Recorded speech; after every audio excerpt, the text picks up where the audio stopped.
50-60 ಬ್ರೀಡ್ಗಳು ಬರುತ್ತೆ ಪ್ರಪಂಚದಲ್ಲಿ. ಅಷ್ಟೊಂದು ಇದೆಯಾ ಅಂತಾರೆ. ನಾಯಿಗಳ ತರ ಕ್ಯಾಟ್ಗಳೆಲ್ಲ ಅಷ್ಟೊಂದು ಬ್ರೀಡ್ಗಳಿದೆ. ನಮ್ಮ ಇಂಡಿಯನ್ ವೆದರ್ ಕಂಡೀಷನ್ಗೆ ಒಂದು 12ರಿಂದ 15 ಬ್ರೀಡ್ ಸೂಟ್ ಆಗುತ್ತೆ ಆರಾಮಾಗಿ. ಬಟ್ ನಾನು ಯಾರಿಗೂ ಇಂಥ ಬ್ರೀಡ್ ಸಾಕಿ ಅಂತ ಬ್ರೀಡ್ ಸಾಕಿ ನಾನು ಏನು ರೆಕಮೆಂಡ್ ಮಾಡಲ್ಲ. ಮನೆಯಲ್ಲಿ ಒಂದು ಫ್ಯಾಮಿಲಿ ತರ ಆಗ್ಬೇಕು. ಅದು ಲೈಫ್ ಟೈಮ್ ಕಮಿಟ್ಮೆಂಟ್. ಅದು ದೊಡ್ಡ ರಿಟೇಲ್ ಕಂಪ್ನಿಗಳಲ್ಲಿ ದೊಡ್ಡ ಪೋಸ್ಟ್ ವರ್ಕ್ ಮಾಡಿದ್ದೀನಿ. 3-4 ಜನ ಕೇರ್ ಟೇಕರ್ಗಳಿದ್ದಾರೆ.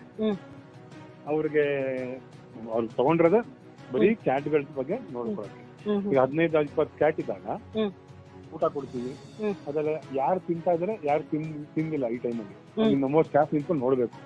ನನಗೆ ಅಪ್ಡೇಟ್ಸ್ ಕೊಡಬೇಕು. ವೆಟರ್ನರಿ ಹಾಸ್ಪಿಟ್ಲಿಗೆ ನಮ್ಮ ಡಾಕ್ಟರ್ ಕಾಲ್ ಮಾಡಿ ಕೇಳ್ತೀವಿ ಆಗಿದೆ. ಟೋಟಲ್ ನಮ್ದು ಒಂದು 18 ಕ್ಯಾಟ್ಸ್ ಅಂಡ್ ಕಿಟನ್ಸ್ ಇದೆ. ಅದ್ರಲ್ಲಿ ಮರಿಗಳು ಸಾಮಾನ್ಯ ಜಾಸ್ತಿ ಮರಿನೇ ಇರೋದು. 3ರಿಂದ 4.5 ತಿಂಗಳು ಒಳಗಿರೋ ಮರಿಗಳು ಒಂದು ಹೆಚ್ಚು ಕಮ್ಮಿ 12 ಇದೆ. 8ರಿಂದ 11 ತಿಂಗಳು ಒಳಗಿರೋ ಮರಿ ಮಿಕ್ಕಿದ್ರೆ 8ರಿಂದ 11 ತಿಂಗಳು. ಪರ್ಷಿಯನ್ ಅಂತ ಬ್ರೀಡ್ಗಳು ಬರುತ್ತೆ, ಸೈಬೀರಿಯನ್ ಅಂತ ಬ್ರೀಡ್ ಬರುತ್ತೆ. ಸ್ವಲ್ಪ ರಿಲ್ಯಾಕ್ಸ್ ಆಗಿರುತ್ತವೆ. ನಮ್ಮ ಇಂಡಿಯನ್ ಕ್ಯಾಟ್ಸ್ ಅಂತೂ ಡೇ ನಾನು ರೆಕಮೆಂಡ್ ಮಾಡೋದು ಅದನ್ನ ಎಲ್ಲರಿಗೂ. ಒಂದು ಮೇಂಟೆನೆನ್ಸ್ ಇಶ್ಯೂ ಕಮ್ಮಿ, ಈಸಿಯಾಗಿ ಎಲ್ಲಾ ಟೆಂಪರೇಚರ್ ವೆದರ್ಗೆ ಕಂಡೀಷನ್ ಸೂಟ್ ಆಗ್ತವೆ. ಮೇಂಟೆನೆನ್ಸ್ ಕಮ್ಮಿ, ಅದು ಅದರಷ್ಟು ಆಕ್ಟಿವ್ ನಾನು ಈವನ್ ಫಾರಿನ್ ಬ್ರೀಡ್ಸ್ ಎಲ್ಲ ನೋಡಿಲ್ಲ. ನಮ್ಮ ಇಂಡಿಯನ್ ಕ್ಯಾಟ್ಸ್ ಅಷ್ಟು ಆಕ್ಟಿವ್ ಇರುತ್ತೆ. ಅಂದ್ರೆ ಪ್ರಾಪರ್ ನ್ಯೂಟ್ರಿಷನ್, ಪ್ರಾಪರ್ ಲವ್ ಎಲ್ಲ ಇರ್ಬೇಕಂದ್ರೆ ಅದೆಲ್ಲ ಪ್ರೊವೈಡ್ ಆದ್ರೆ ನಮ್ಮ ಇಂಡಿಯನ್ ಕ್ಯಾಟ್ ಅಷ್ಟು ಸೂಪರ್ ಆಗಿರೋ ಕ್ಯಾಟ್ಗೆ ನಾನು ಬೇರೆ ನೋಡಿಲ್ಲ. ಚಾಣಾಕ್ಷ, ಎಸ್, ನಮ್ಮ Indian cats are very smart. ಸಖತ್ ಅದು ಒಂಥರ ತುಂಬಾನೇ.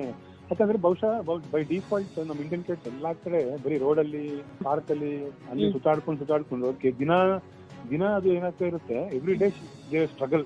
ಜೆನೆಟಿಕ್ಸ್ ಒಂದು ಅದ್ರ ತಂದೆ ತಾಯಿ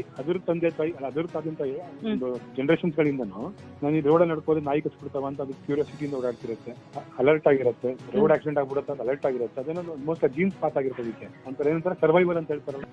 ಕಾನ್ಶಿಯಸ್ ಆಗಿರುತ್ತೆ. ಬಟ್ ಅದು ಸುಲಭವಾಗಿ ಯಾರು ನಂಬಲ್ಲ. ಅದು ಎಸ್ಪೆಷಲಿ ನಮ್ಮ ಇಂಡಿಯನ್ ಕ್ಯಾಟ್ಸ್ ನೀವು ನಮ್ಗೆ ಎಲ್ಲಿ ತೊಂದರೆ ಕೊಟ್ಬಿಡ್ತಾನೆ, ಎಲ್ಲಿ ಹೊಡೆದ್ಬಿಡ್ತಾರೆ ಅಂತ ಆ ಭಯದಿಂದನೇ ನಮ್ ಕೈಗೂ ಸಿಗಲ್ಲ ಅವು. ಅದೇ ನೀವು ಫಾರಿನ್ ಬ್ರೀಡ್ ಪರ್ಷನ್ ಎಲ್ಲ ನಂಗೆ ಕ್ಯಾಟ್ಸ್ ಅದು ಮನೇಲೆ ಬೆಳೆಸಂತ ಬ್ರೀಡ್ಗಳು. ಅವು ನಿಮ್ ಬೀದಿಲಿ ನಿಮ್ಗೆ 2 ಅವರ್ಸ್ ಸರ್ವೈವ್ ಮಾಡಕ್ಕಾಗಲ್ಲ.